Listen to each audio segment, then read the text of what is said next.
Hello everyone, we are going to be finishing chapter 13. So if you remember from the last chapter, the author Lemony Snickets was telling us you can close this book if you want to believe that they had a happy ending, but continue reading basically if you want to know the true ending. So here is the true ending of the Baudelaire Orphans. Quick as a wink, the man flicked the main switch so that all the lights went off and everyone was standing in the darkness.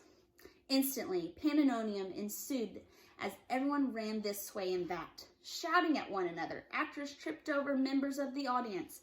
Members of the audience tripped over theatrical props. Mr. Poe grabbed his wife, thinking it was Count Olaf. Klaus grabbed Sunny and held her up as high as he could so she wouldn't get hurt.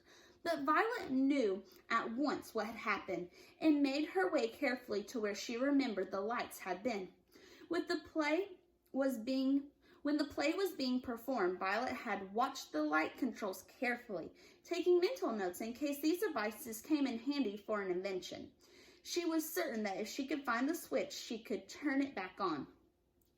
Her arm stretched out in front of her as if she were blind. Violet made her way across the stage, stepping carefully around pieces of furniture and startled actors. In the darkness, Violet looked like a ghost, her white wedding gown moving slowly across the stage. Then, just as she had reached the switch, Violet felt a hand on her shoulder. A figure leaned into a whisper into her ear. "I'll get my hands on your fortune if it's the last thing I do," the voice hissed. "And when I have it, I'll kill you and your siblings with my own 2 hands.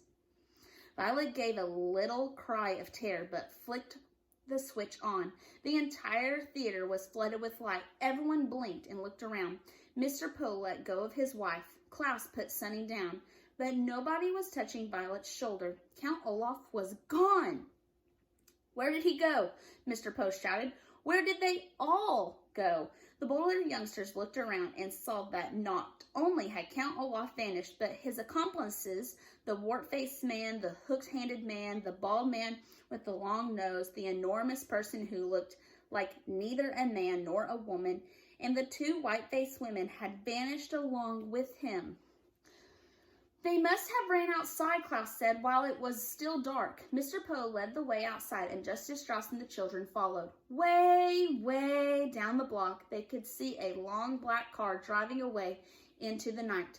Maybe it contained Count Olaf and his associates. Maybe it didn't. But in any case, it turned a corner and disappeared into the dark city as the children watched without a word. "Blast it," Mr. Poe said. "They're gone. But don't worry, children. We'll catch them. I'm going to call the police immediately." Violet, Klaus, and Sunny looked at one another and knew that it wasn't as simple as Mr. Poe said. Count Olaf would take care to stay out of sight as he planned his next move. He was far too clever to be captured by the likes of Mr. Poe. "We'll go home, children," Justice Strauss said. "We can worry about this in the morning when I fix you a good breakfast." Mr. Poe coughed. "Wait a minute," he said, looking down at the floor. "I'm sorry to tell you this, children, but I cannot allow you to be raised by someone who is not a relative." "What?" Violet cried. "After all Justice Strauss has done for us? We never would have figured out Count Olaf's plan without her and her library," Klaus said. "Without Justice Strauss, we would have lost our lives." "That may be so," Mr. Poe said, "and I thank Justice Strauss for her generosity, but your parents' will was very specific. You must be adopted by a relative. Tonight you will stay with me in my home, and tomorrow I shall go to the bank and figure out what to do with you.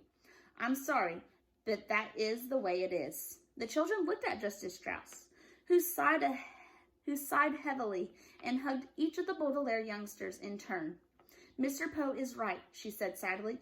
"He must respect your parents' wishes. Don't you want to do what your parents wanted, children?" Violet, Klaus, and Sunny pictured their loving parents and wished more than ever that the fire had not occurred. Never had they felt so alone. They wanted very badly to live with this kind and generous woman, but they knew that it was simply could not be done. "I guess you're right, Justice Strauss," Violet said finally. "We will miss you very much." I will miss you too, she said, and her eyes filled with tears once more.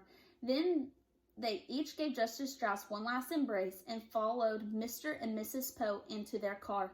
The Baudelaire orphans piled into the back seat and peered out the back window at Justice Strauss, who was crying and waving to them. Ahead of them were the darkened streets where Count Olaf had escaped to plan more treachery. Behind them was a kind judge who had taken such an interest in the three children. To Violet, Klaus, and Sunny, it seemed that Mr. Poe and the law had made an incorrect decision to take them away from the possibility of a happy life with Justice Strauss and towards an unknown fate with some unknown relative. They didn't understand it, but like so many unfortunate events in your life, just because you don't understand it doesn't mean it's so. The Baudelaires bunched up together against the cold night air and kept waving out of the back window.